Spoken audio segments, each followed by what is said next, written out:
오늘부터 너는 내 아들 아니야. 어머니 명희는 아들의 백일 사진을 차가운 땅속에 묻으며 이야기했습니다. 불과 몇 시간 전 풍요로워야 할 추석 명절, 명희는 사돈이 보는 앞에서 금지옥엽 키운 아들의 손에 뺨을 맞았습니다. 하지만 재산에 눈이 멀었던 그들은 상상조차 할 수 없었습니다.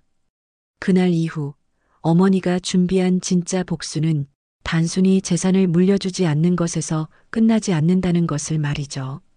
지금부터 한 어머니가 아들 부부의 인생 전체를 뿌리째 뒤흔드는 통쾌하고 놀라운 복수 이야기가 시작됩니다. 오늘도 사연 끝까지 함께 해주세요.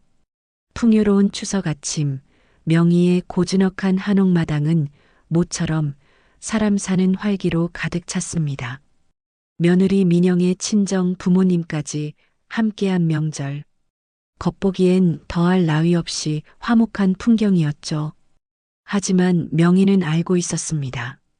이 모든 것이 아슬아슬한 살얼음판 위에 차려진 거짓된 평화라는 것을요. 그녀는 겉으로는 평온을 가장했지만 아들 옆에 그림자처럼 붙어서서 온갖 애교를 부리는 며느리 민영의 모든 행동을 놓치지 않으려 신경을 곤두세웠습니다. 어머니, 저도 뭐 도울 거 없을까요? 가만히 앉아만 있으려니 영 죄송해서요. 적구를 바른 목소리로 오늘은 또 무슨 수작을 부리려는 것일까?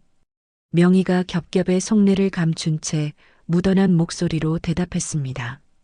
그래, 그럼 저기 가서 송편 빚는 것 좀 도와주렴.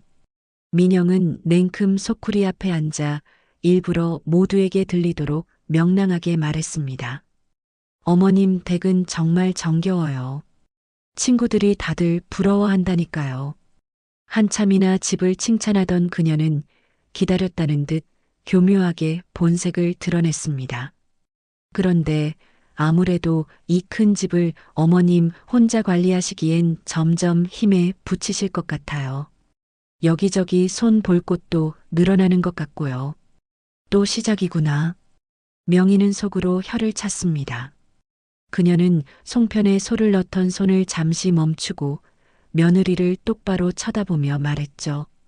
그 목소리는 나직했지만 얼음장처럼 단호했습니다. 몇 번이나 말하니 민영아, 그런 걱정은 붙들어 매려무나. 그것은 단순한 대답이 아닌 내 속셈을 다 아니 그만둬라는 차가운 경고였습니다. 민영의 얼굴에 순간 당혹감이 스쳤지만 그녀는 곧바로 서운한 표정을 지어 보이며 아들 도연을 쳐다보았습니다. 잠시 후 명희가 화장실에 다녀오겠다며 자리에서 일어났습니다. 명희의 모습이 사라지자마자 민영은 분하다는 듯이 친정어머니 나목에게 달려갔습니다. 엄마 봤지? 저 늙은 할망구. 내 말에 콧방귀도 안 끼는 거. 저 고집을 어떻게 꺾으냐고. 나목이 딸의 팔을 잡아 끌며 음흉하게 속삭였습니다. 이번 추석에 단판을 지어 네 남편 앞에서 내 시어머니가 널 구박하는 걸 제대로 보여줘. 제 마누라가 눈물 뚝뚝 흘리면서 서러워하는데 그걸 눈앞에서 보고 김서방이 가만히 있겠니? 그리고 남편한테 이 집 상속 받자고 살살 구슬리면서 말해봐. 친정어머니의 말에 민영의 두 눈이 섬뜩한 빛으로 번뜩였습니다. 명희가 마당으로 돌아오자 민영은 언제 그랬냐는 듯 다시 천사 같은 얼굴로 환하게 미소 지었습니다. 시간이 흘러 점심 준비로 모두가 분주한 시간이었습니다. 민영은 명희 앞에서 전을 부치고 있었습니다. 계란물을 아주 두껍게 묻혀서 말이죠. 참다 못한 명희가 민영에게 조심스럽게 한마디 꺼냈습니다. 아가, 저는 계란물이 얇아야 맛있어. 계란물 묻히고 톡톡 그릇에 털고 부쳐보렴. 바로 그때 민영이 갑자기 눈시울을 붉히며 고개를 푹 숙였습니다. 어머니, 응? 왜 그러니? 전을 뒤집던 명희가 고개를 들어 며느리를 바라보았습니다. 제가 제가 어머님께 무슨 큰 잘못을 했어요? 금방이라도 눈물을 쏟을 듯한 민영의 목소리가 가늘게 떨렸어요. 아니, 그게 대체 무슨 소리야? 내가 너를 언제 전 하나 못 붙인다고 저희 친정 엄마를 들먹거리시질 않나. 못 배워서 이렇게 붙인다고 뭐라고 하시고 너무하세요. 명희가 황당한 표정으로 말문이 막혀버렸습니다. 그때 민영이 자리에서 일어나더니 갑자기 비틀거리며 뒷걸음질 치다 마치 발을 헛디딘 것처럼 과장되게 휘청거렸습니다. 그녀의 몸이 옆에 놓여있던 작은 소반 모서리에 그대로 부딪혔고 민영은 자신의 치마를 밟았습니다. 그 순간 날카롭게 옷감이 찢어지는 소리가 마당을 갈랐어요. 직! 아! 민영이 날카로운 비명을 지르며 자신의 치맛자락을 내려다보았습니다. 곱디곱던 분홍색 한복 치마가 무릎 아래로 길게 찢어져 속치마가 흉하게 드러나 있었죠. 방 안에서 장인 어른과 술자리를 가지고 있던 아들 도연이 민영의 비명소리에 얼굴이 시뻘개져서 달려왔습니다. 이게 무슨 소리야? 민영아, 당신 괜찮아? 도연은 아내의 눈물과 찢어진 옷을 보자마자 이성을 잃고 명희에게 달려들었습니다. 그는 술이 이미 거하게 취해 있었죠. 어머니, 지금 민영이한테 무슨 짓을 하신 겁니까? 도연아, 그게 아니고 이건 그냥 뭐라고 하셨길래 민영이가 이렇게 울어요? 네. 도연의 고함 소리가 온 마당에 쩌렁쩌렁 울려 퍼졌습니다. 사돈댁 식구들까지 모두 숨을 죽인 채 이 끔찍한 광경을 지켜보고 있었죠. 아니다, 도연아. 오해야. 이건 정말 사고였다니까. 명희가 기가 막혀 해명하려 했지만 아들의 귀에는 아무것도 들리지 않았습니다. 사고요? 옷까지 찢어놓고 사고라고요? 도연 씨 아니야. 정말 사고였어. 어머니는 민영이 눈물을 훔치며 남편의 팔을 잡고 말렸지만 그것은 오히려 불에 기름을 붓는 격이었습니다. 어머니, 정말 너무하십니다. 민영이가 그동안 어머니한테 얼마나 잘하려고 노력했는지 아세요? 도연은 분을 이기지 못하고 주먹을 부들부들 떨며 소리쳤습니다. 명희가 망연자실한 표정으로 아들에게 한 걸음 다가가려는 순간이었습니다. 찰싹! 도연의 손이 매섭게 허공을 갈라 명희의 뺨을 후려쳤습니다. 바로 그때였죠. 명절 음식을 한 보따리 싸들고 대문을 들어서던 시누이 영란의 얼굴이 새하얗게 굳었습니다. 이게 무슨 일이야? 올케 괜찮아? 도연아, 너 미쳤니? 그녀의 눈에 들어온 것은 아들 손에 뺨을 맞고 미동도 없이 서 있는 올케 명희와 술기운에 몸도 제대로 가누지 못하는 조카 도연, 그리고 입술만 파르르 떨고 있는 민영과 사돈 부부의 모습이었습니다. 명희는 불에 댄 듯 뜨거워지는 뺨을 감싸지도 않은 채 그저 미동도 없이 제 아들을 똑바로 올려다보았죠. 죄송해요, 어머니. 하지만 이건 정말 너무하시잖아요. 도연이 번뜩 정신이 들어 흔들리는 목소리로 말했지만 이미 엎질러진 물이었습니다. 명희의 텅 빈 눈에서는 눈물 한 방울 흐르지 않았습니다. 사돈 어르신, 정말 죄송합니다. 오늘은 이만 가주세요. 이런 꼴을 보여드려 정말 죄송합니다. 그녀는 민영의 친정 부모에게 나지막이 사과를 전하고 터벅터벅 안방으로 들어갔습니다. 마당에는 그 누구도 감히 숨조차 제대로 쉬지 못하는 죽음 같은 정적만이 무겁게 흘렀습니다. 그 순간 영란이 손에 들고 있던 보따리를 내팽개치고는 도연에게 달려가 등짝을 후려쳤습니다. 야, 미친놈아. 네가 지금 무슨 짓을 한 거야? 엄마 뺨에 후려쳐? 고모, 그게 아니고. 뭐가 아니야. 이 천하의 몹쓸 놈. 영란의 서슬 퍼런 고함에 민영의 엄마 나목이 슬금슬금 사위의 편을 들고 나섰습니다. 고모님, 저희 사위가 술김에 실수한 걸 가지고 뭘 그렇게까지. 실수요? 지금 이걸 실수라고 하시는 겁니까? 엄마 뺨 때리는 자식은 처음 봐요. 그게 내 조카인 게 더 화가 나고요. 영란이 악을 쓰며 대들자 상황이 불리하다고 판단한 민영과 남옥은 서둘러 짐을 챙기기 시작했습니다. 도연이 죄인처럼 고개를 푹 숙인 채 안방문 앞으로 다가가 말했습니다. 어머니, 잠깐 들어가도 될까요? 안방문은 굳게 닫힌 채 아무런 대답도 들려오지 않았습니다. 그때 민영이 다가와 이야기했죠. 여보, 일단 오늘은 그냥 가자. 어머님 화 좀 누그러지면 다시 오자. 어머니, 저희 먼저 가보겠습니다. 다시 올게요. 민영 역시 기어들어가는 목소리로 인사를 건넸지만 굳게 닫힌 문은 열릴 기미가 없었죠.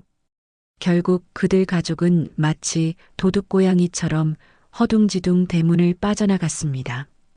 해가 뉘엿뉘엿 넘어가고 영란마저 돌아간 집안은 무덤 같은 정막에 휩싸였습니다.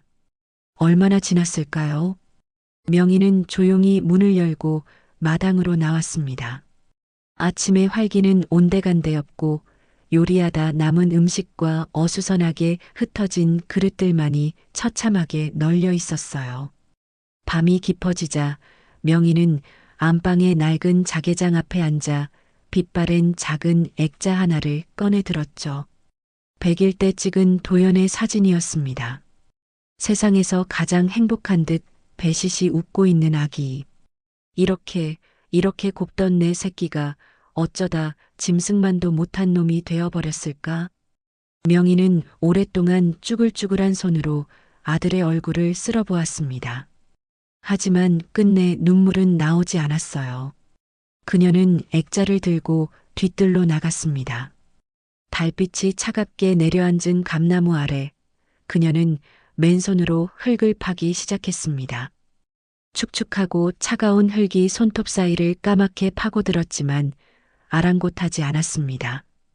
어느 정도 구덩이가 만들어지자 명희는 품고 있던 액자를 그 안에 조심스럽게 내려놓았습니다. 오늘부터 너는 이제 내 아들이 아니야. 나직하지만 칼날 같은 목소리였습니다. 명희는 파냈던 흙을 다시 덮어 작은 봉분을 만들었습니다. 그렇게 아들과의 인연을 제 손으로 땅에 묻어버렸습니다. 이튿날부터 조용하던 마을은 온통 명희의 집 이야기로 들끓기 시작했습니다. 슈퍼에서, 버스 정류장에서, 동네 안악들이 모인 곳이라면 어디서든 수군거리는 소리가 들려왔죠. 들었어? 박신의 아들이 추석날에 지 엄마 뺨을 갈겼다지 뭐야. 세상에, 그게 사람 새끼가 할 짓이래. 술을 얼마나 처먹었으면. 며느리년이 옆에서 뭘 어떻게 꼬드겼다는 말도 있더라고. 추석 명절날 명희 집의 담장 너머로 이 모든 걸 보고 들었던 앞집 할머니가 이 소문의 근원지였죠. 며칠 뒤 보다 못한 명희의 오랜 벗, 그 마을 이장이 직접 명희를 찾아왔습니다. 명희야, 나야. 어쩐 일이세요? 이장님, 어서 들어오세요. 명희는 아무 일도 없었다는 듯이 담담한 얼굴로 이장님을 맞았습니다. 이장님은 마루에 걸터 앉으며 조심스럽게 물었습니다. 괜찮은 거야? 네, 괜찮아요. 명희가 찬물을 올리며 대답했습니다. 그녀의 태연한 모습에 이장님은 오히려 속이 더 상했죠. 명절에 그런 험한 일이 있었다면서. 온 동리가 시끄럽다. 앞집 김할머니가 소문냈죠? 뜬 소문일 뿐입니다. 별일 아니에요. 이장님은 더는 묻지 않고 그저 찻잔을 내미는 명희의 거친 손을 말없이 꽉 잡아주었습니다. 사람의 따뜻한 온기가 얼마만이었을까요? 그제야 명희의 굳어있던 마음 한구석이 아주 살짝 풀어지는 것 같았어요. 혼자 있으면 속만 더 상할 텐데. 아닙니다. 이제는 혼자가 더 편해요. 명희가 고개를 들어 이장님을 바라보았습니다. 그녀의 눈에는 깊이를 알 수 없는 고독과 함께 서리빨처럼 단단한 결의가 서려 있었습니다. 같은 시각 도연과 민영의 집안은 무거운 침묵만이 가득했습니다. 도연은 거실에 들어서자마자 넥타이를 풀어 아무렇게나 집어 던지고는 시체처럼 소파 위로 쓰러졌죠. 술은 이미 깨버린 그의 얼굴은 하얗게 질려 있었습니다. 내가 미쳤었나 봐. 어떻게 어머니 뺨을. 도연이 마른 세수를 하며 괴로운 듯 중얼거렸습니다. 민영은 그런 남편을 서늘한 눈으로 지켜보다가 이내 세상에서 가장 가련한 표정을 지으며 그의 곁에 다소곳이 앉았습니다. 도연 씨, 다 나 때문이야. 민영이 금방이라도 눈물을 터뜨릴 것처럼 입술을 파르르 떨었습니다. 그 모습에 도연의 마음이 다시 흔들렸죠. 아니야, 당신 탓이 아니야. 하지만 어머니가 정말 당신한테 그렇게까지 하신 거야? 전 부치는 거 하나 가지고 사람을 그렇게 몰아세우고.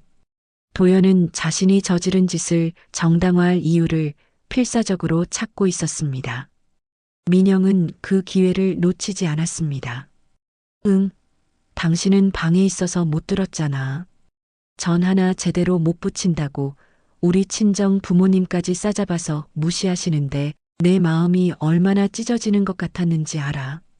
내가 뭘 그렇게 잘못했어? 민영이 눈물을 뚝뚝 흘리자 도연은 남은 이성마저 완전히 놓아버렸습니다. 어머니가 정말 너무하셨네. 그랬구나. 그래서 당신이 그렇게 서럽게 운 거였어. 아, 근데 그 집 나중에 나한테 상속 안 해주시면 어쩌지? 어머님께 당분간 당신은 연락드리지 마. 내가 잘 말씀드릴게. 죄송하다고 용서도 구하고.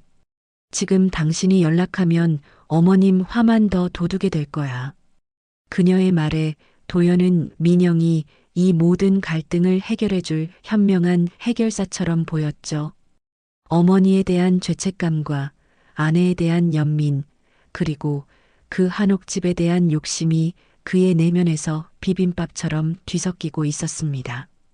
어머니도 시간이 지나면 다 이해해 주시겠지. 우리가 더 잘하면 되잖아. 그리고 어머님 그 큰 집에서 혼자 계신 거 너무 외로워 보이시더라. 우리 나중에 가서 어머님한테 살림 합치자고 하자.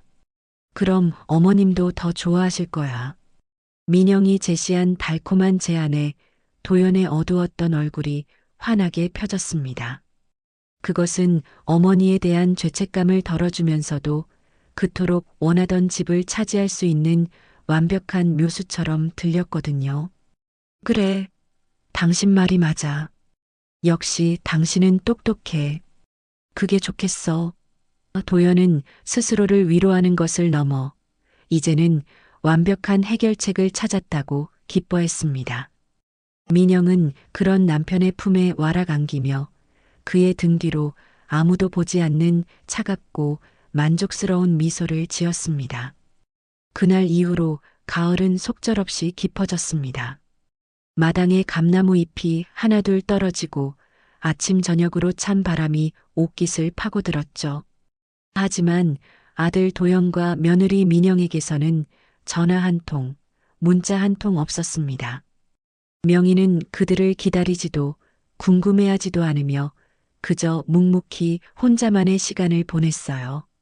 그러던 어느 날 오후 정막을 깨고 집 전화가 요란하게 울렸습니다.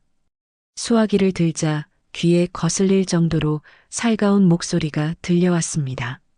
어머니, 저 민영이에요. 안녕하세요. 마치 아무 일도 없었다는 듯 간드러지는 민영의 목소리였습니다. 응, 그래. 명희는 아무런 감정 없이 짧게 대답했습니다. 그동안 별일 없으셨어요? 날이 많이 추워지는데 혼자 지내시기 힘드시죠? 괜찮다. 생활비는 안 부족하세요? 뭐 필요하신 거라도 있으면 도연 씨한테 바로 보낼게요. 언제든 말씀하세요, 어머니. 마치 세상에 둘도 없는 효부인 양 걱정이 가득 뺀 목소리였죠. 명희는 그 가증스러운 연극을 가만히 듣고만 있었습니다. 괜찮다. 이만 끊으마. 명희의 목소리는 얼음장처럼 차가웠습니다. 그제야 민영은 본론을 꺼내기 시작했어요. 아, 그리고 어머니, 도연 씨가 그날 일 때문에 속으로 많이 힘들어해요. 술김에 자기가 뭔 짓을 한 건지도 모르고 남자들 자존심이 보통이 아니잖아요. 먼저 싹싹 빌고 싶어도 그게 잘 안 되나 봐요. 그래. 명희의 대답은 여전히 단 한마디였습니다. 민영은 명희의 반응을 떠보려는 듯 능구렁이처럼 말을 이었습니다. 시간이 약이겠죠? 조금만 지나면 다 괜찮아질 거예요, 어머니. 전화를 끊고 나서 명희는 헛웃음을 터뜨렸습니다. 자신이 용서하고 말고는 애초에 관심도 없었죠. 며칠 뒤 마을 슈퍼에서 장을 보던 명희에게 앞집 할머니가 조심스럽게 다가왔습니다. 저기, 박 씨, 내가 괜한 소리를 하는 건지는 모르겠는데. 네, 무슨 일 있으세요? 아니, 저번에 보니까 며느리가 아주 싹싹하고 곰살구져 보이더만 속은 안 그런가 봐? 할머니는 주변 눈치를 살피며 목소리를 낮췄습니다. 글쎄, 읍내 미용실에서 들었는데 명희 씨가 워낙 꼬장꼬장하고 예민해서 자기가 죽겠다더다고. 연세가 드시더니 사람을 들들 볶아서 피가 마른다나 뭐라나. 명희는 손에 들고 있던 두부를 떨어뜨릴 뻔했습니다. 그녀는 눈도 깜빡이지 않고 할머니를 빤히 쳐다보았죠. 그런 얘기를 밖에서 하고 다니던가요? 어머, 어머, 내가 괜한 말을 했나 보네. 아니, 나는 그냥 저런 미안해서 어쩌나. 할머니가 당황하며 서둘러 자리를 피했습니다. 집으로 돌아오는 길, 명희의 등은 그 어느 때보다 무겁게 느껴졌습니다. 자신을 고약한 늙은이로 만들어 자신의 남편이 어머니의 뺨을 때린 폐륜을 덮으려는 속셈이라는 걸 금세 알아차렸어요. 그날 밤 명희는 안방 깊숙한 곳에 넣어두었던 남편의 유품 상자를 꺼냈습니다. 상자를 열자 켜켜이 쌓인 시간의 먼지가 풀풀 날렸죠. 낡은 책들, 빛바랜 사진들, 그리고 손때 묻은 편지 뭉치. 가장 밑바닥에서 유독빛이 바랜 편지 한 통을 발견했습니다. 한자 한자 정성껏 눌러 쓴 남편의 필체였습니다. 사랑하는 여보에게. 명희는 떨리는 손으로 편지를 펼쳤습니다. 여보, 훗날 우리가 가진 것을 나눌 때가 온다면 이 마을의 어려운 아이들이 꿈을 잃지 않도록 돕고 싶소. 돈이 없어 공부를 포기하는 아이들을 볼 때마다 내 마음이 다 아팠소. 우리 도연이도 부디 바르게 자라 아비의 이런 뜻을 이어가는 좋은 사람이 되길 간절히 바라오. 편지를 읽던 명희의 메마른 눈에서 기어이 뜨거운 눈물 한 방울이 툭 떨어졌습니다. 편지 위로 눈물이 번져나갔습니다. 여보. 그녀는 편지를 부서져라 가슴에 끌어안으며 흐느꼈습니다. 도연이는 내가 잘못 키웠나 봐요. 하지만 당신의 그 귀한 뜻 제가 목숨 걸고 지킬게요. 꼭 지킬 겁니다. 명희의 목소리에는 쇠심줄보다 단단한 결심이 담겨 있었습니다. 그날 밤 명희는 뜬 눈으로 밤을 새웠습니다. 잿더미가 된 줄 알았던 가슴 속에서 남편이 남긴 따뜻한 편지 한 장이 꺼져가던 삶의 불씨를 다시 지폈습니다. 창밖의 밤바람은 여전히 차가웠지만 명희의 마음속에는 그보다 훨씬 뜨거운 희망이 피어오르고 있었습니다. 남편의 편지를 품에 안고 뜬 눈으로 밤을 새운 명희는 동이 트자마자 자리에서 일어났습니다. 그녀는 망설임 없이 이장님 댁으로 향했죠.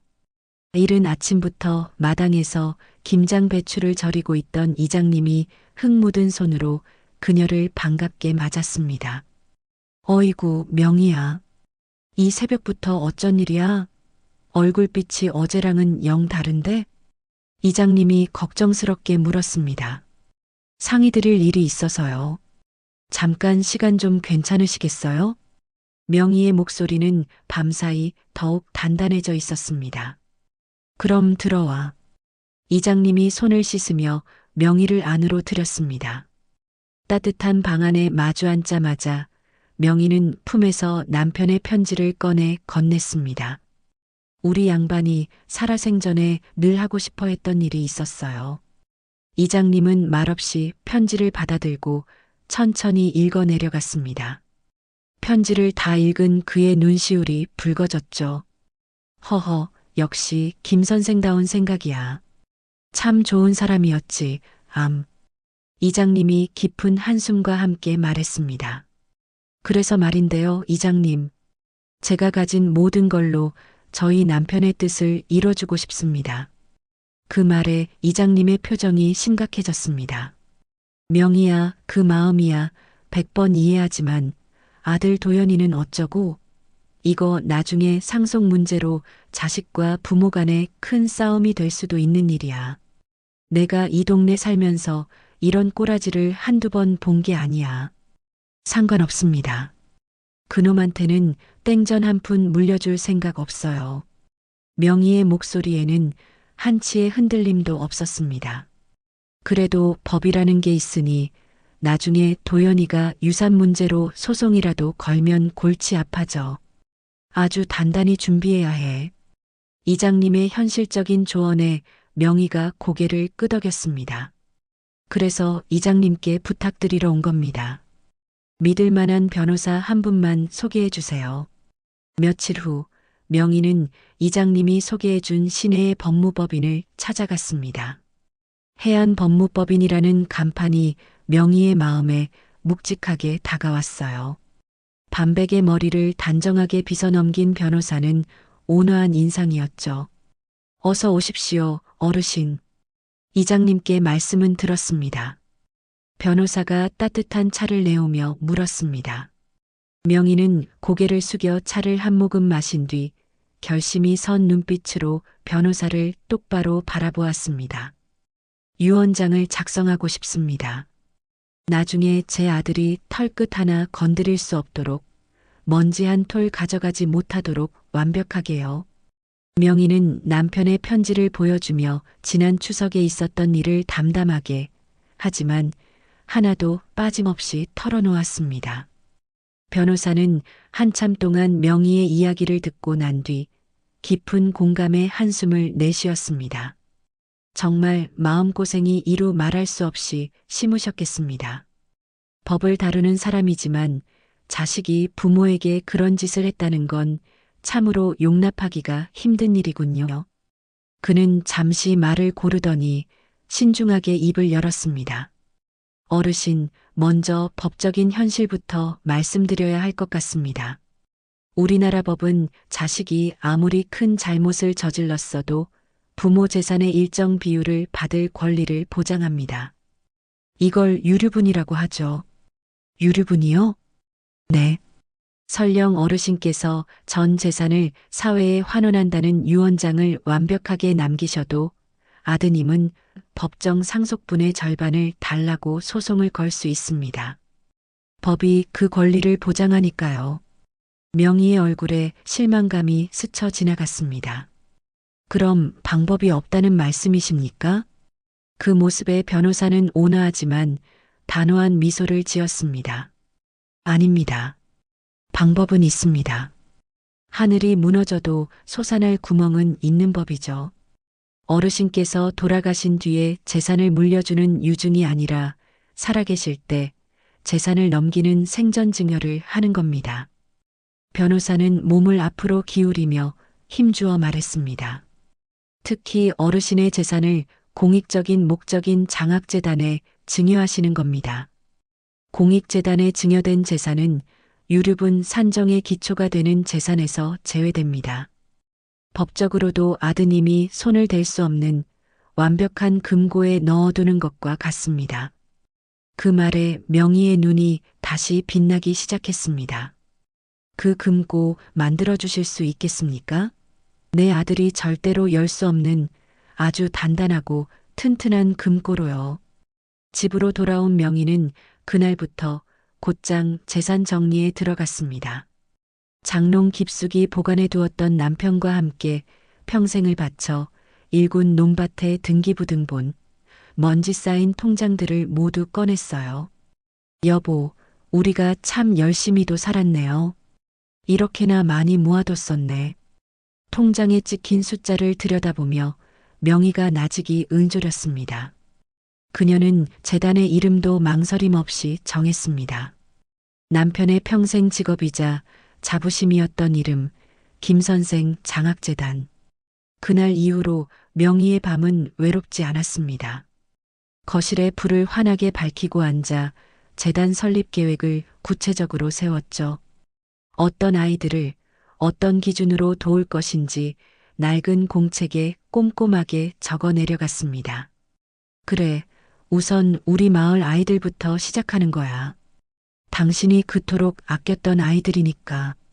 공부만 잘하는 아이가 아니라 당신처럼 마음이 따뜻한 아이들을 도와주자고요. 펜을 쥔 명희의 손에 힘이 들어갔습니다. 밤이 깊어지며 창밖으로 매서운 겨울바람이 몰아쳤지만 명희의 마음은 아랫목처럼 따뜻하게 데워지고 있었어요. 새로운 사명감이 그녀의 모든 것을 채우기 시작한 겁니다. 그래, 이제부터가 진짜 시작이야. 명희가 계획서를 소중히 품에 안으며 조용히 중얼거렸습니다. 그녀의 눈에는 더 이상 눈물이 아닌 굳건한 의지가 활활 타오르고 있었습니다. 그리고 그녀의 기억은 40년 전 풋풋했던 25의 봄날로 거슬러 올라갔습니다. 그 시절 명희는 아이들의 글 읽는 소리가 담장을 넘던 작은 시골 마을 서당에서 허들의 일을 돕고 있었죠. 그리고 그곳에서 가난했지만 눈빛만은 맑고 올곧았던 청년 김진철 선생님을 만났습니다. 어느 늦봄의 오후 수업을 마친 아이들이 왁자지껄 떠들며 모두 돌아간 서당 마당은 고요했어요. 명희가 툇마루를 닦고 있을 때 책을 정리하던 김 선생이 수줍게 그녀를 불러 세웠습니다. 명희 씨, 오늘 수업 끝나고 혹시 시간 괜찮아요? 그의 순박한 얼굴이 살짝 붉어져 있었습니다. 네, 무슨 일이세요, 선생님? 그게 날이 참 좋아서 괜찮다면 같이 뒷산에나 잠시 오를까 하고. 서툰 그의 말과 진심이 담긴 눈빛에 명희의 가슴이 쿵 하고 내려앉는 것 같았어요. 좋아요, 선생님. 두 사람은 나란히 마을 뒷산의 오솔길을 걸었습니다. 따스한 햇살이 소나무 잎 사이로 부서져 내렸고 흙길 옆으로는 하얀 찔레꽃이 향기를 뿜어내고 있었죠. 한참을 말없이 걷던 김진철 선생이 갑자기 걸음을 멈추고는 아주 진지한 표정으로 말했습니다. 명희 씨, 나는 아마 평생 부자는 못 될 거예요. 나는 아이들 글 가르치는 이 일이 내 목숨보다 소중하고 좋소. 아마 죽을 때까지 이 서당을 지키며 살 것 같거든요. 네. 갑자기 그게 무슨 말씀이세요? 그의 말에 명희는 걸음을 멈추고 그를 마주보며 의아한 표정을 짓고 말을 이었습니다. 그럼 평생 그러셔야죠. 돈이 뭐 그리 대수라고 그런 걱정을 하세요. 선생님 같은 분이 아이들을 가르쳐야 우리 마을의 미래도 밝아지는 거리요. 가진 것이 없어도 우리가 가진 작은 것이라도 나누며 살면 세상은 더 따뜻해질 거라 믿어요. 나와 같은 곳을 봐줄 수 있겠어요? 그의 진심 어린 고백에 명희는 말없이 고개를 끄덕였습니다. 그렇게 시작된 두 사람의 살림은 참으로 궁핍했습니다. 방 한 칸짜리 흙집은 겨울이면 외풍이 심했고 쌀독에 쌀이 가득 채워지는 날보다 바닥을 보이는 날이 훨씬 더 많았죠. 하지만 서로를 향한 굳건한 믿음과 사랑이 있었기에 그들의 텅 빈 방은 늘 온기로 가득했습니다. 여보, 어떡하죠? 오늘 저녁 지을 쌀이 똑 떨어졌어요. 명희가 텅 빈 쌀독을 보여주며 멋쩍게 웃었습니다. 그래. 그럼 내가 오늘은 읍내에 품이라도 팔러 다녀와야겠네.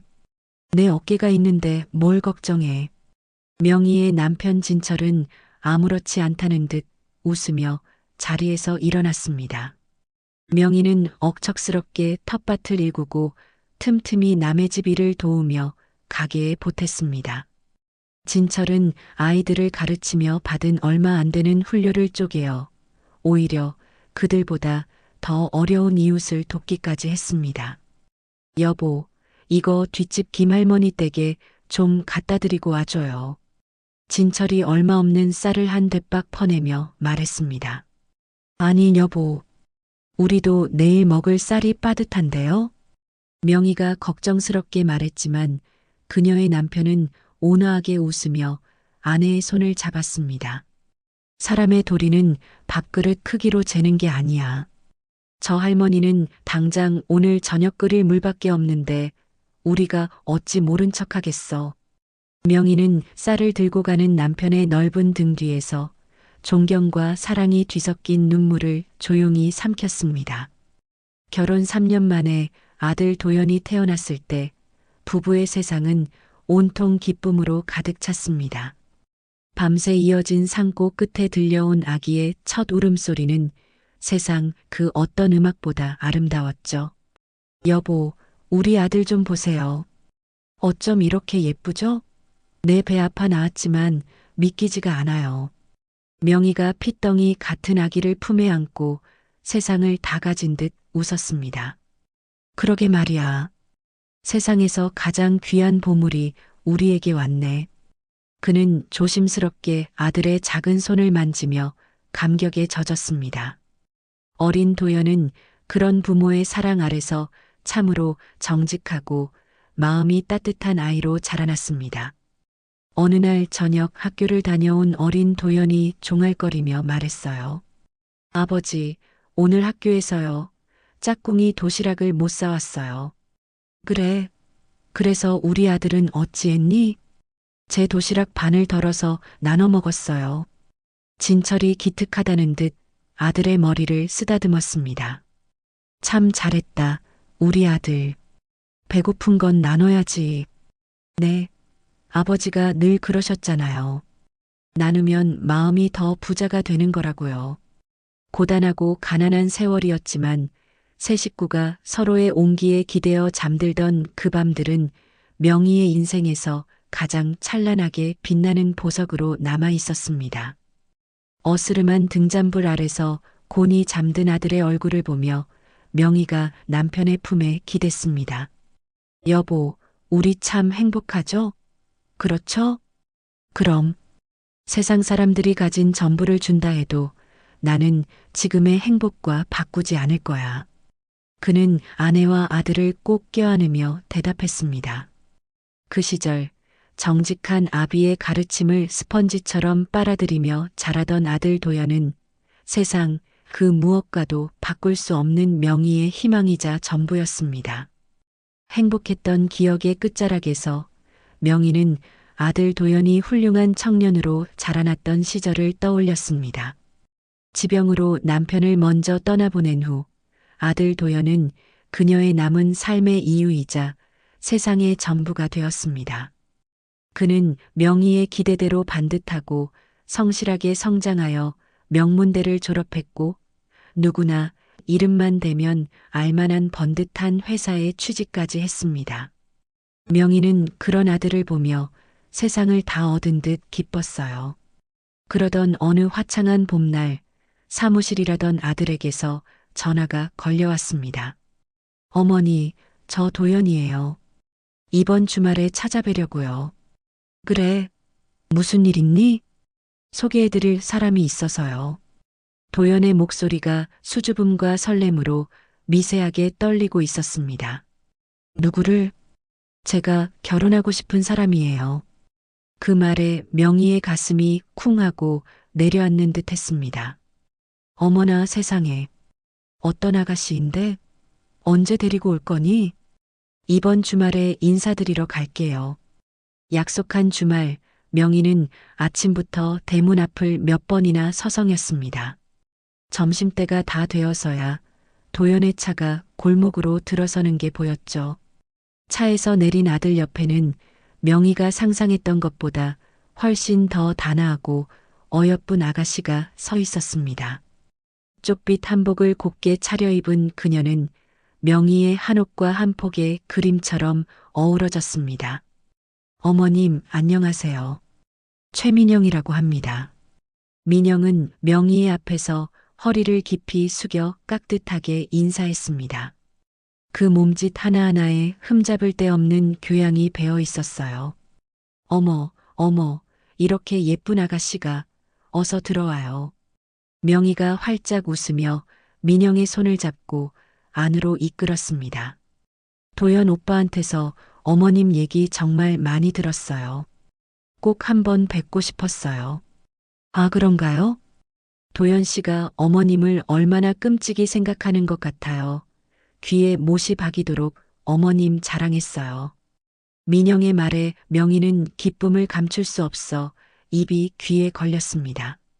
곧장 부엌으로 들어가 손수 음식을 차리는 명희를 보고 민영이 서둘러 따라 들어왔습니다. 어머님, 제가 도와드릴게요. 저 이런 거 잘해요. 아이고, 괜찮아요. 내가 할게. 도연이랑 나가서 편하게 있어요. 아니에요, 어머님. 가만히 앉아 있는 게 더 불편해요. 뭐부터 도와드릴까요? 민영은 아주 자연스럽게 명희의 옆에 서서 채소를 다듬기 시작했습니다. 그 손길이 어찌나 야무지고 솜씨가 좋던지요. 요리를 참 잘하나 보네요. 우리 도연이가 복 받았네. 아니에요, 어머님. 아직 어머님께 배워야 할 게 산더미 같아요. 겸손하기까지 한 민영의 모습에 명희는 며느리감으로 더할 나위 없다고 생각했습니다. 그렇게 결혼식을 올리고 신혼 초 민영은 흠잡을 데 하나 없는 완벽한 며느리였습니다.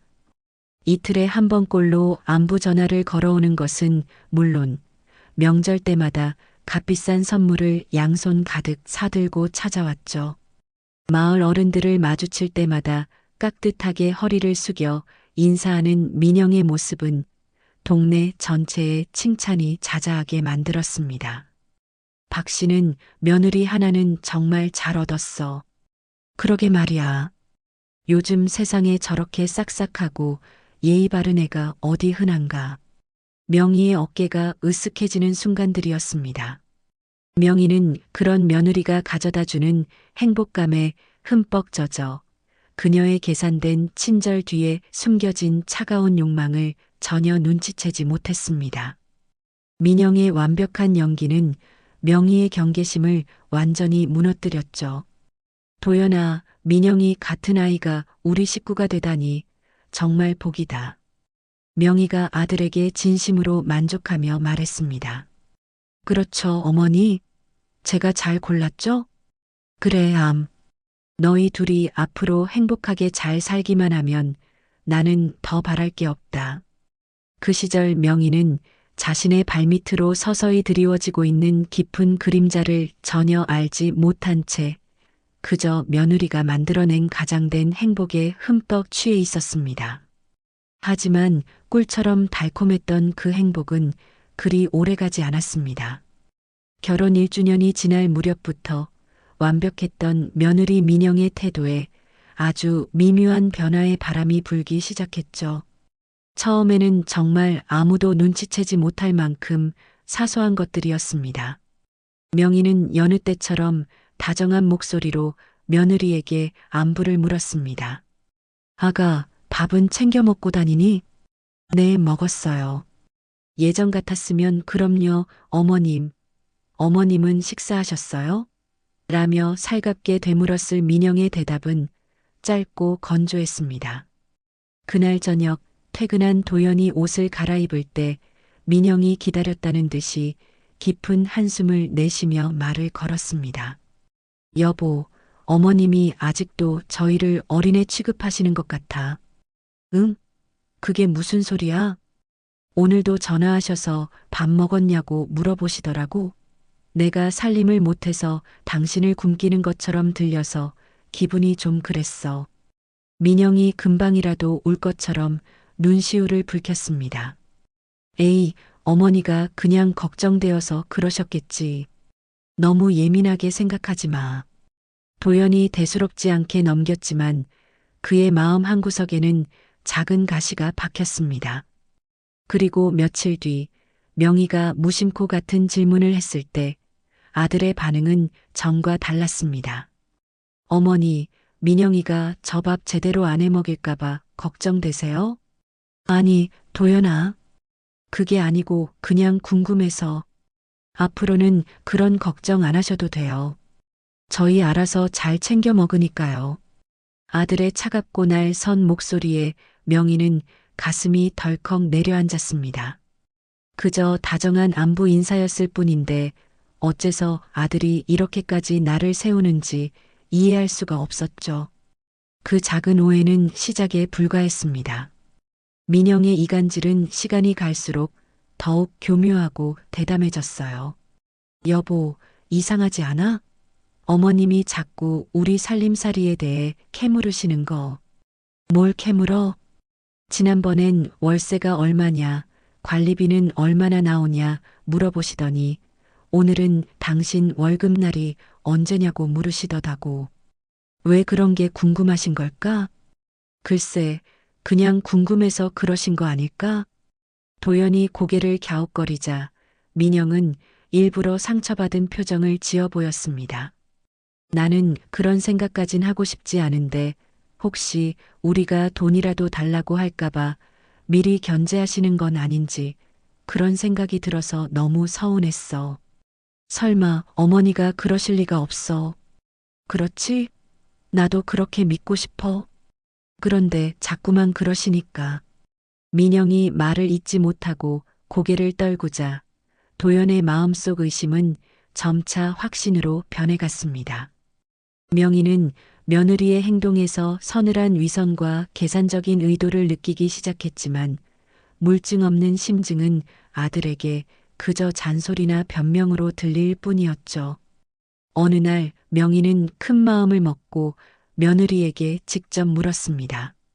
민영아, 요즘 너 표정이 통 어두운데 혹시 무슨 일 있는 거니? 아니에요, 어머님. 아무 일도 없어요. 민영은 어색하게 웃었지만 그 눈빛은 차갑게 비어 있었습니다. 혹시 내가 너에게 뭐 서운하게 한 거라도 있니? 정말 아니라니까요, 어머님. 왜 자꾸 그러세요? 민영은 오히려 명희를 예민한 사람으로 몰아붙이며 대화를 피했습니다. 도연은 점차 어머니의 말보다 아내의 눈물을 맹신하게 되었습니다. 그는 이제 어머니가 민영을 미워하고 구박하는 고약한 시어머니라고 믿기 시작했죠. 어머니가 민영이를 좀 힘들게 하시는 것 같아. 오랜만에 만난 친구에게 도연이 술잔을 기울이며 털어놓았습니다. 왜? 무슨 일인데? 사사건건 간섭하시고 뭔가 늘 의심하는 눈초리로 보신다는 거야. 우리 민영이가 얼마나 착하고 여린 애인데 대체 왜 그러시는지 모르겠어. 예전처럼 명희의 무릎을 베고 하루의 피로를 풀던 아들의 모습은 온데간데 없었습니다. 어쩌다 집에 들러도 잠시 소파에 앉아 있다가 아내의 전화 한 통이면 서둘러 일어나기 바빴죠. 명희는 아들의 마음이 자신에게서 빠른 속도로 멀어지고 있음을 온몸으로 느꼈습니다. 도연아, 엄마한테 뭐 서운한 거 있니? 아니요. 그런데 왜 이렇게 엄마를 멀리하는 것 같을까? 우리 사이에 벽이 생긴 것 같아. 멀어지긴 누가 멀어져요. 그냥 회사 일이 바빠서 그래요, 어머니. 도연의 대답은 늘 형식적이었고 그의 눈은 더 이상 어머니를 향하지 않았습니다. 명희는 며느리가 쳐놓은 침이라고 교활한 거미줄에 속수무책으로 얽혀들고 있다는 사실에 깊은 절망감을 느꼈습니다. 그토록 단단하고 애틋했던 모자의 관계가 소리 없이 스며든 독에 의해 조금씩 부서져 내리고 있었습니다. 서서히 스며들던 독은 결혼 2년 차에 이르러 마침내 치명적인 맹독으로 변하기 시작했습니다. 완벽한 며느리의 가면을 쓰고 있던 민영은 이제 아주 교묘하게 그리고 노골적으로 자신의 욕망을 드러냈죠. 화창한 주말 오후 민영은 일부러 집안 구석구석을 둘러보며 과장된 한숨과 함께 말을 꺼냈습니다. 어머님, 이렇게 넓은 집에 혼자 계시면 너무 적적하시겠어요. 난방비도 만만치 않을 텐데. 평생을 살아온 집이라 괜찮아. 익숙해. 명희가 찻잔을 내려놓으며 무심하게 대답했습니다. 요즘은 자식들하고 가까운 아파트로 옮기시는 게 유행이래요, 어머님. 그래야 저희도 수시로 들러서 말벗도 해드리고 할 텐데 말이에요. 민영의 목소리에는 듣기 좋은 걱정이 가득했지만 그 눈빛은 집의 가치를 뜯어보는 듯 번뜩였습니다. 나는 이 집을 떠날 생각이 없다. 내 아버님 손길이 닿지 않은 곳이 없는 집이야. 명희가 단호하게 선을 그었습니다. 그러자 민영은 기다렸다는 듯이 도연을 힐끗 쳐다보며 말했죠. 여보, 내 말이 맞지? 이런 한옥은 보기에는 좋아도 연세 드신 어머님 혼자 관리하시기엔 너무 힘들고 위험하잖아. 민영이 말도 일리가 있어요, 어머니. 저희가 걱정돼서 그래요. 어느새 아들은 완전히 아내의 편에 서 있었습니다. 너희는 상관없는 일이야. 이 동네에 네 아버지 인생이 담겨져 있는데 나 여기 떠날 생각 없어. 명희의 목소리가 싸늘하게 가라앉았습니다. 며칠 뒤 명희가 잠시 화장실에 다녀오다가 안방에서 새어나오는 민영의 통화 소리를 우연히 듣게 되었습니다. 문이 살짝 열린 틈으로 평소와는 전혀 다른 차갑고 계산적인 목소리가 흘러나왔어요. 언니 대박이라니까. 내가 알아봤는데 그냥 시골 촌구석 땅인 줄 알았더니 바로 옆에 신도시 개발 계획이 잡혔대. 이 집터가 완전 노른자 땅이라는 거야. 명희는 문 뒤에 선 채로 숨을 죽였습니다. 온몸의 피가 차갑게 식는 것 같았죠. 그런데 문제는 시어머니야. 고집이 보통이 아니셔. 이 집은 자기 목숨이라면서 팔 생각은 눈곱만큼도 안 하잖아. 우리한테 물려줄 생각도 없어 보이고. 도연이한테 잘 말해봐. 아들 말은 듣지 않겠어? 다른 건 내 말 잘 들으면서 이 집은 어머니 뜻은 절대 거스를 수 없대. 아, 정말 답답해 죽겠다니까. 명희의 가슴이 절벽 아래로 쿵 하고 떨어지는 듯 했습니다. 일단은 계속 구슬려 봐야지. 좋게 말해서 안 되면 다른 방법을 쓰던가. 어떻게든 올겨울 안에는 쇼부 봐야 해. 민영이 전화를 끊는 소리가 들렸습니다. 그 순간 명희는 그동안 며느리가 보여주었던 상냥한 미소와 살가운 말투 뒤에 숨겨져 있던 시커먼 탐욕의 민낯을 선명하게 보았습니다. 그로부터 며칠 후 도연이 홀로 집을 찾아왔습니다. 그의 마음속에는 이미 아내가 심어놓은 불만의 씨앗이 깊게 뿌리를 내린 뒤였죠. 어머니, 이제 좀 현실적으로 생각하실 때도 됐어요. 다짜고짜 쏘아붙이는 아들의 말에 명희는 기가 막혔습니다. 그게 무슨 소리냐? 이 넓은 집, 어머니 혼자 어떻게 관리하시려고요? 청소는요? 수리는요? 그러다 큰일이라도 나면 어쩌시려고요? 어머니를 위해서 드리는 말씀이에요. 그것은 민영의 말투와 똑같았습니다. 마치 민영이 아들의 입을 빌려 말하는 것 같았어요. 너희가 걱정할 일이 아니다. 왜 저희가 걱정할 일이 아니에요? 저희도 가족이잖아요. 가족이라면 내 뜻을 먼저 존중해야 하는 거 아니냐? 존중이요? 어머니, 그건 고집이에요, 고집.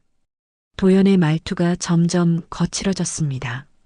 뭐, 내가 고집스럽다고? 네, 솔직히 말씀드릴게요.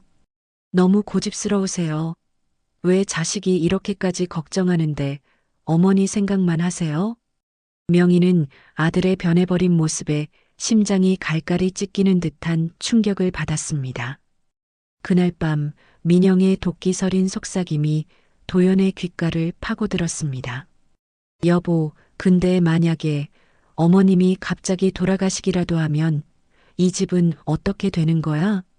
당연히 외아들인 내가 물려받겠지. 그걸 어떻게 확신해? 어머님이 다른 마음을 먹으실 수도 있잖아. 요즘 세상이 얼마나 험한데 미리 어머님 뜻이 어떤지 확실하게 받아두는 게 좋지 않겠어? 민영의 교묘한 부추김에 도연의 눈빛이 탐욕으로 흔들리기 시작했습니다. 명희는 이제야 모든 것을 깨달았습니다. 자신은 며느리에게 가족이 아니라 그저 재산을 가로채기 위한 길목을 막고 서 있는 장애물일 뿐이라는 것을. 아들을 향했던 맹목적인 사랑과 믿음은 뼛속까지 시린 실망과 배신감으로 변해갔습니다. 내가 대체 아들 교육을 어떻게 시킨 걸까? 명희가 텅 빈 거실에 홀로 앉아 자책하듯 중얼거렸습니다. 하지만 이미 모든 것은 돌이킬 수 없을 만큼 망가져버린 뒤였습니다. 그렇게 추석 당일 민영의 한복이 찢어지고 자신은 아들에게 뺨까지 맞은 것도 모자라 며느리를 구박하는 파렴치한 시어머니로 온 동네에 낙인 찍히고 말았습니다. 며느리가 퍼뜨린 거짓 소문과 아들이 휘두른 폭력 앞에서 명희는 더 이상 눈물을 흘리지 않았습니다.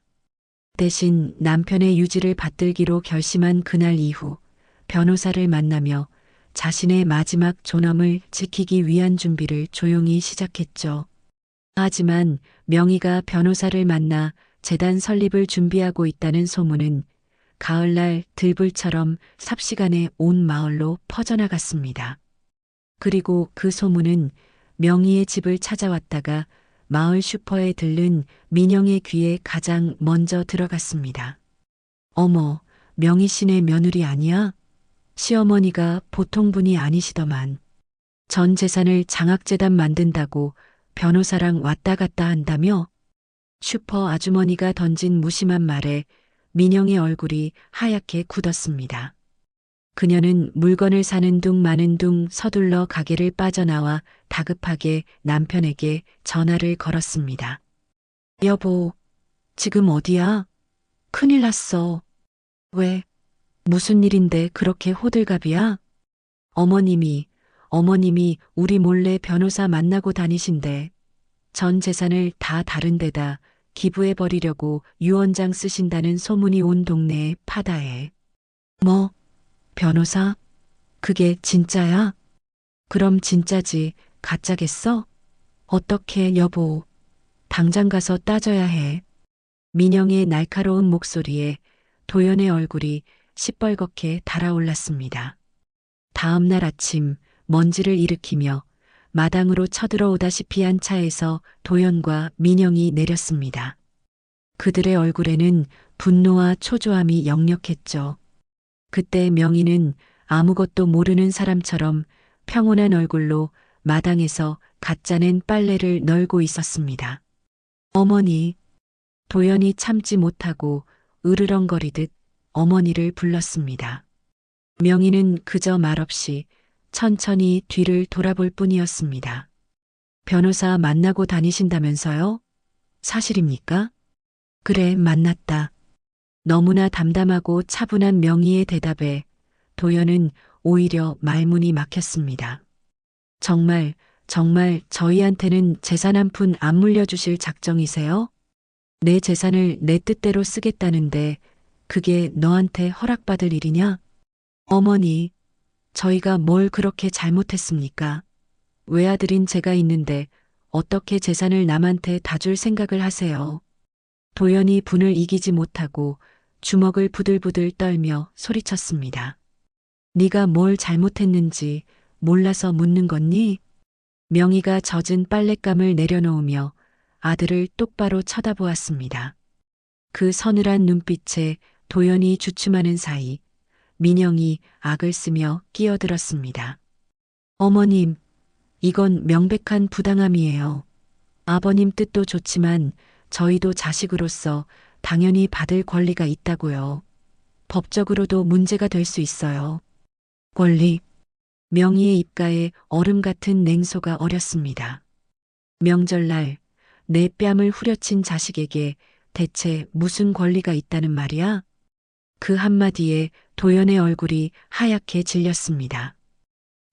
그건 그때 제가 술도 마셨고 너무 화가 나서 그랬다는 게 변명이 되니? 명희의 서리빨 같은 호통에 민영이 재빨리 끼어들어 말을 돌렸습니다. 어머님, 그때 일은 도연 씨가 100번 잘못했죠. 하지만 저희 부부가 그동안 어머님께 얼마나 잘해드렸어요. 그런 건 다 무시하고 이렇게까지 하시는 건 너무하세요. 잘해줬다고?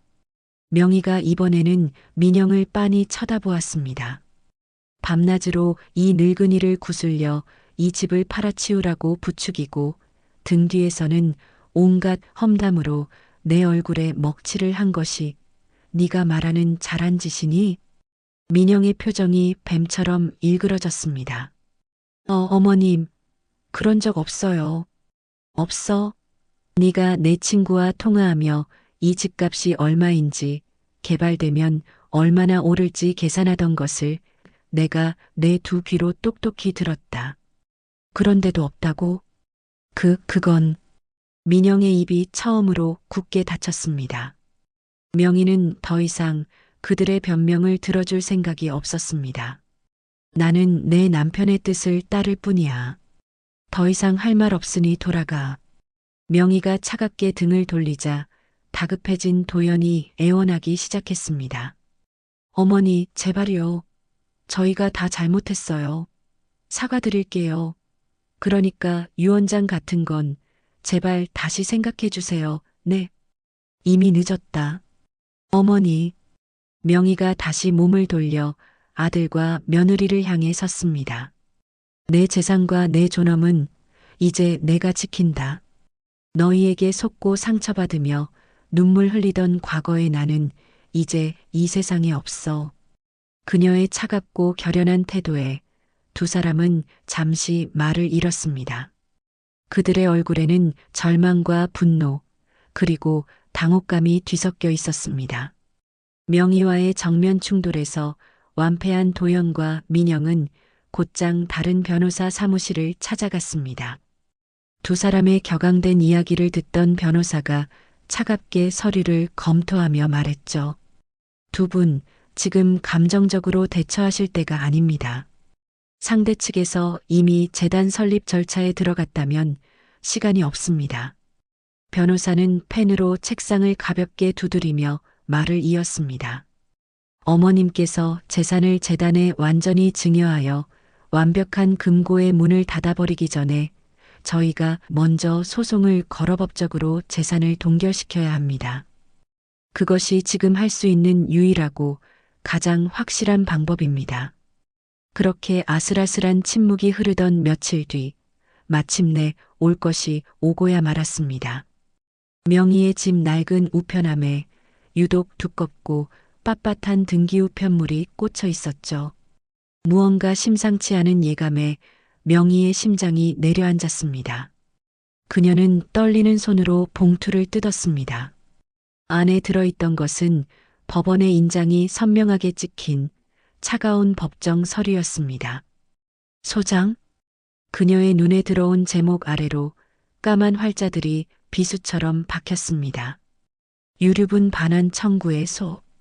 그리고 평생을 바쳐 키운 아들의 이름 석자가 원고라는 낯선 이름표를 달고 있었습니다.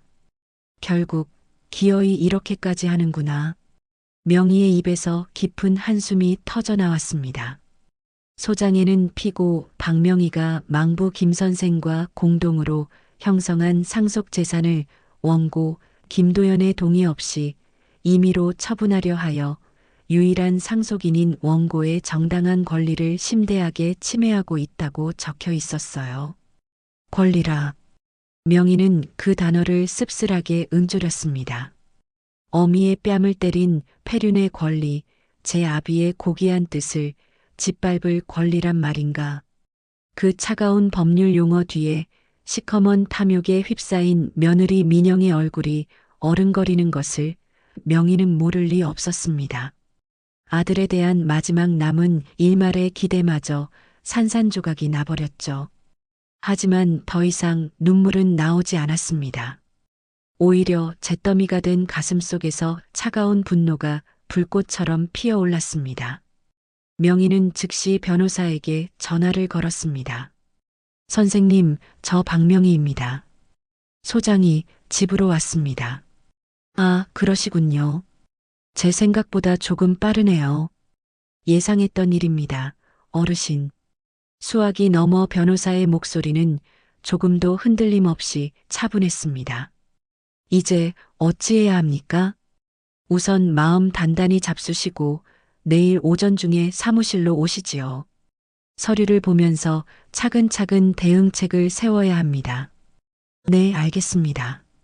전화를 끊은 명희는 잠시 마루에 앉아 굳은 얼굴로 마당을 바라보았습니다.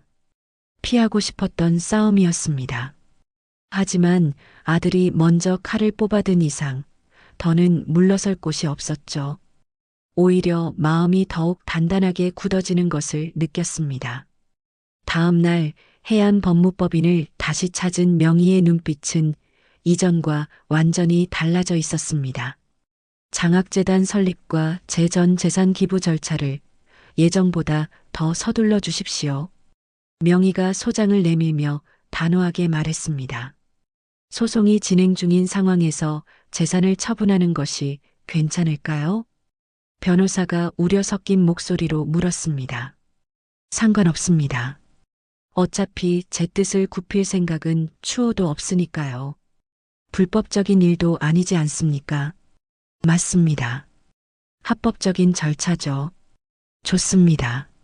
하지만 소송에서 이기려면 그리고 어르신의 뜻이 정당하다는 것을 재판부에 입증하려면 증거가 필요합니다. 변호사가 메모를 하며 말했습니다. 어떤 증거를 말입니까?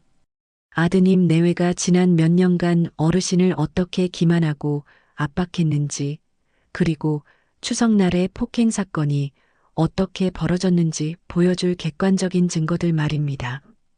그날부터 명희의 조용한 반격이 시작되었습니다. 집으로 돌아온 그녀는 먼지 쌓인 서랍장을 뒤져 지난 몇 년간 민영과 주고받았던 문자 메시지들을 하나하나 찾아냈습니다. 어머님, 저희가 돈 달라고 할까봐 자꾸 월세 물어보시는 거 아니죠? 저 너무 서운해요, 유유. 도연 오빠한텐 비밀인데요. 어머님이 자꾸 저를 째려보시는 것 같아요. 제가 뭘 잘못했을까요? 다시 읽어보는 문자들은 교묘한 단어들로 아들과 자신 사이를 갈라놓으려는 민영의 시커먼 속내를 선명하게 보여주었습니다. 명희는 곧장 이장님을 찾아갔습니다. 이장님, 부탁드릴 것이 있습니다. 무슨 일인데 그래? 재판에 증인으로 나서 줄 마을 분들을 좀 모아주십시오. 며느리 민영이가 평소 동네 사람들에게 제 흉을 어떻게 보고 다녔는지, 그리고 추석날 그 사건을 증명해야 하는데, 명희의 목소리가 끝내 살짝 떨렸습니다. 이장님이 명희의 손을 꽉 잡으며 버럭 소리쳤죠. 이런 괘씸한 것들. 걱정 마라, 명희야. 이장인 내가 앞장서서 사람들 모아주마. 그리고 앞집 할머니가 그날 너네 집 있었던 일을 동영상으로 찍었어. 그땐 소문내고 다녀서 아주 밉상이었는데 이렇게 도움이 될 수도 있겠네. 네, 동영상이요? 명희의 눈이 커졌습니다. 두 사람은 곧장 앞집 김할머니 댁으로 향했습니다. 처음에 할머니는 아이고 내가 뭘 안다고 괜히 이런 일에 휘말리기 싫어라며 손사래를 쳤습니다.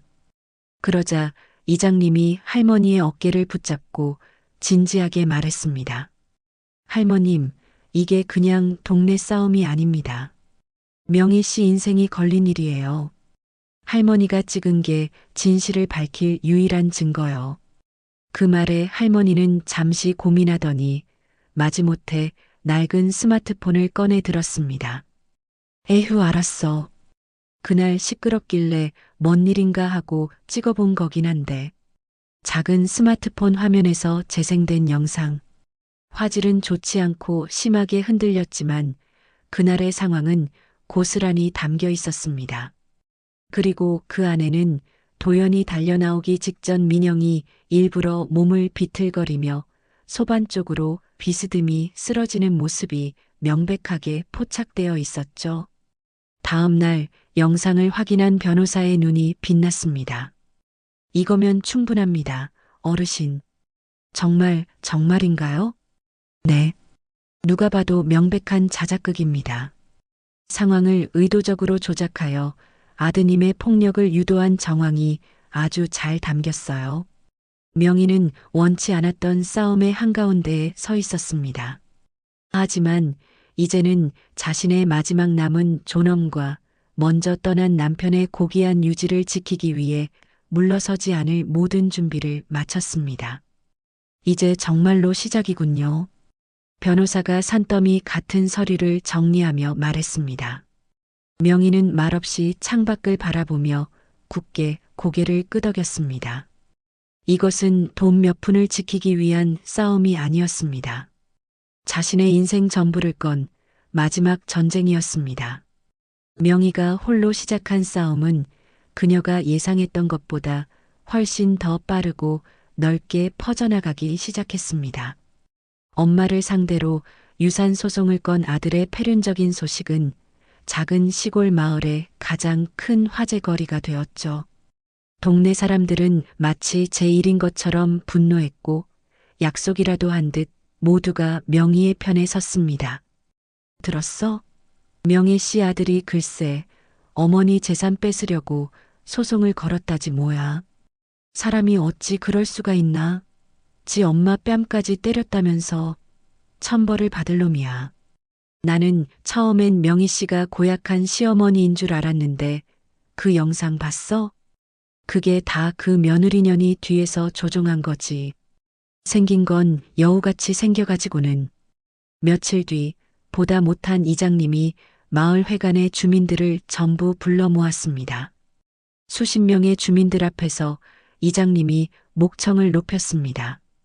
여러분, 평생을 이 마을에서 살아오신 박명희 어르신과 먼저 가신 김 선생님이 어떤 분들이었는지 다들 아시지요?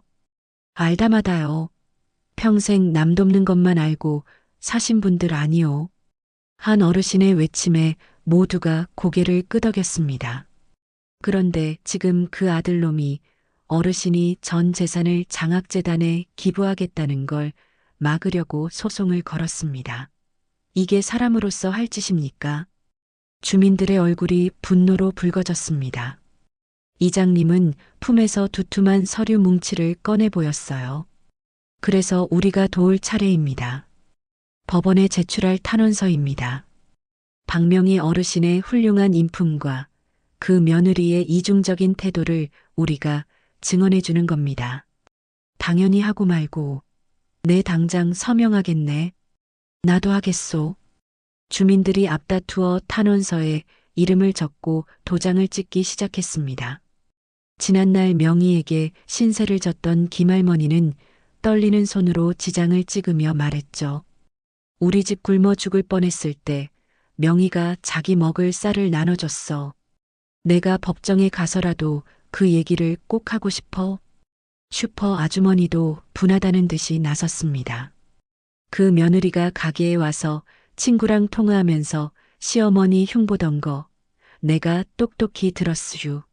그것도 증언할 수 있소. 며칠 뒤 소문을 들은 지역 신문 기자가 명희의 집을 찾아왔습니다. 어르신 장학재단 설립에 대해 취재를 좀 하고 싶어서 찾아왔습니다. 아주 의미 있는 일이라고 생각해서요. 명희는 남편의 사진을 한번 쓸어보고는 담담하게 이야기를 시작했습니다. 우리 남편이 살아생전에 늘 입버릇처럼 하던 말이 있었어요. 돈이 없어서 공부를 못하는 아이들이 없었으면 좋겠다고.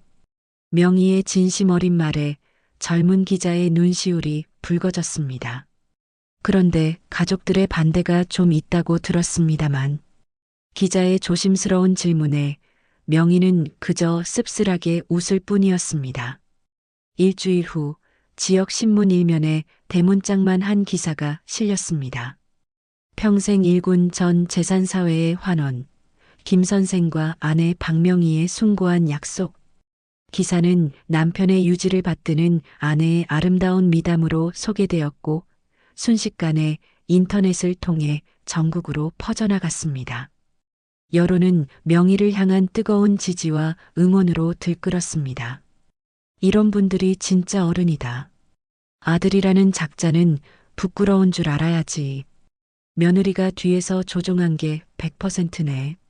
반면 도연과 민영을 향한 비난은 융단 폭격처럼 쏟아졌습니다. 소문은 도연의 직장에까지 퍼져나갔죠.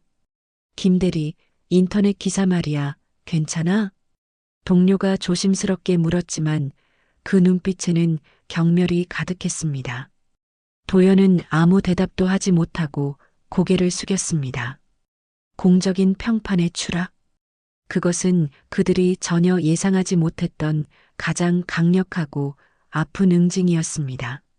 명희는 이 모든 상황을 지켜보며 이웃들의 따뜻한 지지 속에서 큰 힘을 얻었습니다.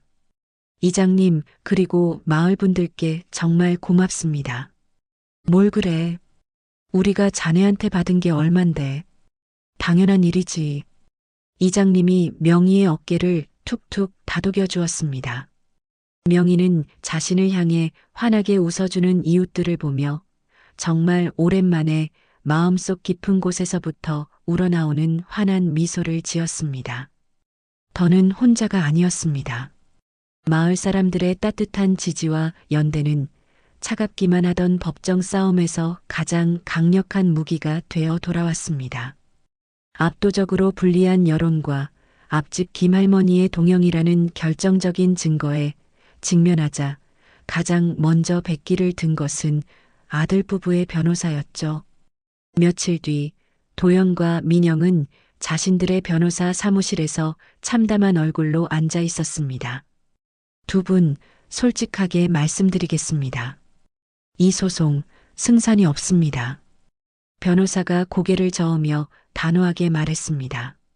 네, 그래도 뭔가 방법이 있을 거 아니에요. 재산의 절반은 법적으로 보장된다면서요. 민영이 다급하게 소리쳤습니다. 그건 상속이 개시되었을 때의 이야기입니다. 지금 어머님은 생전의 재산을 공익재단에 증여하시려는 겁니다. 게다가 결정적으로 부인께서 추석날 의도적으로 상황을 조작했다는 영상 증거까지 상대 측에 있습니다. 그건 이 소송을 계속 진행하면 유류부는커녕 세간의 비난만 더 거세지고 두 분의 사회적 평판에 회복 불가능한 타격만 입게 될 겁니다. 변호사가 서류를 정리하며 냉정하게 말했습니다. 도연은 아무 말도 하지 못하고 그저 마른 입술만 깨물었죠. 지금이라도 깨끗하게 소송을 취하하시는 것이 최선입니다. 며칠 후 법원에 소송 취하서가 접수되었습니다. 명희의 변호사가 전화로 기쁜 소식을 전했습니다. 어르신 축하드립니다. 상대방이 소송을 완전히 포기했습니다. 그렇군요. 명희의 목소리는 이겼다는 기쁨이 아닌 모든 것이 끝났다는 안도감에 더 가까웠어요. 법적 다툼이 끝나자마자 명희는 모든 절차를 서둘러 마무리했습니다. 남편과 평생을 바쳐 일군 논밭과 추억이 깃든 이 집, 그리고 은행에 있던 모든 예금의 소유권이 김 선생 장학재단으로 이전되었습니다. 이제 그녀의 재산은 더 이상 그녀의 것이 아니었죠. 그해 가을 재단의 첫 장학생으로 10명의 아이들이 선발되었습니다. 마을의 어려운 형편에도 꿈을 잃지 않고 꿋꿋하게 공부해온 아이들이었습니다. 어느 날 저녁 교복을 입은 한 여학생이 수줍게 명희의 집을 찾아왔습니다. 할머니, 정말 감사합니다. 아이는 고사리 같은 손으로 삐뚤빼뚤하게 쓴 감사 편지를 내밀었습니다. 고마워할 것 없어. 앞으로 열심히 공부해서 너보다 더 어려운 사람들을 돕는 훌륭한 사람이 되거라. 네, 꼭 그렇게 될게요. 아이의 맑고 총명한 눈을 보며 명희는 하늘에 있는 남편이 얼마나 기뻐할지 생각하며 미소 지었습니다. 며칠 뒤 명희의 낡은 휴대폰에 문자 한 통이 도착했습니다. 아들 도연이었습니다. 어머니, 제가 모든 걸 잘못했습니다. 매일 밤 후회하고 있습니다. 명희는 오랫동안 그 짧은 문장을 말없이 들여다보았습니다. 후회. 명희가 나직이 움츠렸습니다. 내 가슴에 칼을 꽂을 땐 언제고 이제 와서 후회가 무슨 소용이람. 그녀는 답장하지 않고 조용히 문자를 삭제했습니다. 일주일 후 도연이 직접 집 앞까지 찾아왔습니다. 하지만 그는 차마 대문 안으로 들어서지 못하고 한참을 서성이다가 죄인처럼 돌아갔습니다. 그 다음 날에는 민영이 혼자 찾아와 대문 앞에서 목 놓아 울부짖었습니다. 어머님, 제가 다 잘못했어요. 제가 죽일년이에요. 제발 용서해 주세요. 명희는 안방에 조용히 앉아 그 모든 소리를 밖에서 부는 바람 소리처럼 들었습니다. 그녀의 마음은 더 이상 조금도 흔들리지 않았습니다. 그날 밤 명희는 뒤뜰 감나무 아래를 가만히 내려다보았습니다.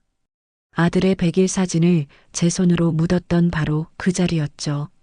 그래, 아들과의 즐기고 아팠던 인연을 내가 스스로 끊어냈구나. 명희가 창밖의 밤하늘을 보며 말했습니다. 이제야 정말로 자유로워졌어. 그녀의 목소리에는 슬픔이나 아픔보다 무거운 족쇄를 벗어 던진 듯한 해방감이 더 크게 느껴졌습니다. 아들의 뒤늦은 후회가 진심 어린 참회가 아닌 모든 것을 잃은 자의 이기적인 몸부림이라는 것을 명희는 이미 알고 있었기 때문입니다. 너무 늦었다, 도연아. 명희가 조용히 움츠렸습니다. 그 순간 그녀는 비로소 아들과 며느리가 안겨준 지독한 고통의 굴레에서 벗어나 생애 처음으로 진정한 평화를 느꼈습니다. 지독했던 폭풍이 지나간 자리에는 거짓말처럼 고요한 평화가 찾아왔습니다. 그렇게 몇 해의 세월이 흘렀습니다. 명희는 예전의 평온을 완전히 되찾고 고즈넉한 한옥에서 조용한 나날을 보냈어요. 그녀의 곁에는 이제 새로운 가족들이 있었습니다. 할머니, 안녕하세요. 저희 왔어요. 마당 너머로 아이들의 밝은 목소리가 들려왔습니다. 김 선생 장학재단의 장학생으로 선발된 아이들이 방학 때마다 제 집 드나들듯 명희를 찾아오는 것이죠. 어머나, 우리 지훈이 방학했다고 바로 달려왔구나. 키가 그새 또 훌쩍 컸네. 명희가 환하게 웃으며 아이의 머리를 쓰다듬었습니다. 할머니 덕분에 저 이제 내년에 중학교 가요. 에이, 고마워할 것 없다. 다 네가 열심히 한 덕이지. 아이가 등 뒤에서 무언가를 불쑥 내밀었습니다. 들에서 직접 꺾어온 소박한 들꽃 다발이었어요. 와, 참 예쁘구나. 고맙다, 지훈아. 명희가 꽃다발을 받아들고 활짝 웃었습니다. 마당 한쪽 그녀가 직접 가꾼 작은 텃밭에는 계절마다 싱그러운 채소들이 자라났고 담장 아래로는 예쁜 들꽃들이 피고 졌습니다. 명희 씨, 김장해요? 냄새가 벌써부터 너무 좋네. 이웃집 아주머니가 익숙하게 대문을 열고 들어왔습니다. 어머, 어서 와요. 올해는 배추가 실해서 맛이 좋겠어요. 혼자서 이 많은 걸 다 하려고요? 같이 합시다. 제가 도와줄게요. 두 사람은 평상에 나란히 앉아 배추를 다듬으며 정겨운 이야기를 나누었습니다. 언니, 요즘 얼굴이 정말 좋아 보여. 환해졌어. 그런가요? 그럼요. 마음이 편해지니 얼굴에 다 드러나는 거지. 명희가 잠시 손을 멈추고 정말 오랜만에 온화한 미소를 지었습니다. 네, 마음이 참 편하고 좋아요. 그날 저녁 재단에서 보내온 편지 뭉치를 읽던 명희의 눈에 촉촉한 이슬이 맺혔습니다. 할머니께 저는 장학금을 받고 있는 박수진이에요. 할머니 덕분에 무사히 고등학교를 졸업하고 꿈에 그리던 간호대학에 합격했어요. 꼭 훌륭한 간호사가 되어서 할머니처럼 아픈 사람들을 돕는 사람이 될게요. 정말 감사합니다. 명희는 편지를 소중히 가슴에 끌어안았습니다. 재단에서는 정기적으로 아이들의 소식을 전해주었고 그 편지들은 명희의 가장 큰 기쁨이었습니다. 어느 날 마을에 낯선 소문이 돌았습니다. 도영과 민영이 결국 이혼했다는 이야기였죠. 슈퍼 아주머니가 장을 보러 온 명희에게 조심스럽게 물었습니다. 명희 씨 들었어? 아들하고 그 며느리 결국 헤어졌다던데. 명희는 잠시 말이 없었습니다. 하지만 그 얼굴에는 어떤 동요도 없었죠. 그래요. 듣자 하니 사는 것도 많이 팍팍해졌다더라고. 그런가요? 명희의 목소리는 지극히 담담했습니다. 이제 그녀는 도영과 민영에게 어떤 미움도 연민도 느끼지 않았습니다. 그저 기억나지 않는 책의 한 페이지처럼 아득하고 먼 남의 일처럼 들릴 뿐이었어요. 해질 무렵 명희는 볕이 잘 드는 대청마루에 앉아 남편의 빛바랜 사진을 가만히 쓰다듬었습니다. 여보, 당신 말이 다 맞았어요. 명희가 나지막이 속삭였습니다. 사랑은 나누면 배가 되고 사람의 존엄은 결국 스스로 지켜내는 것이라는 걸 이제야 내가 알았네요. 따스한 오후의 햇살이 그녀의 주름진 얼굴을 부드럽게 감쌌습니다. 이 아이들 덕분에 매일이 봄날같이 행복해요. 고마워요, 여보. 당신이 보여준 길 덕분에 내 인생의 진짜 행복을 찾았어요. 창밖으로 아이들이 뛰어노는 정겨운 소리가 들려왔습니다. 명희는 그 소리를 들으며 조용히 미소 지었습니다. 아들의 손에 핥히었던 뺨의 상처는 숭고한 나눔이라는 꽃으로 피어나 완전히 아물었습니다. 저녁 노을이 한옥마당을 온통 붉게 물들였고 명희의 얼굴에는 세상에서 가장 평온한 미소가 번지고 있었습니다. 그녀는 마침내 자신의 삶의 온전한 주인이 되어 고요하고도 찬란한 평화를 얻었습니다. 오늘 이야기 어떠셨나요? 혹시 끝까지 함께 해주신 분이 계시다면 잘 들었다고 댓글 하나만 남겨주세요. 여러분에게도 따뜻하고 빛나는 날들이 찾아올 거예요. 구독과 좋아요는 다음 이야기를 이어가는 큰 힘이 됩니다. 지금까지 오늘도 사연이었습니다. 더 깊고 따뜻한 이야기로 다시 찾아뵐게요. 편안한 하루 보내세요. 감사합니다.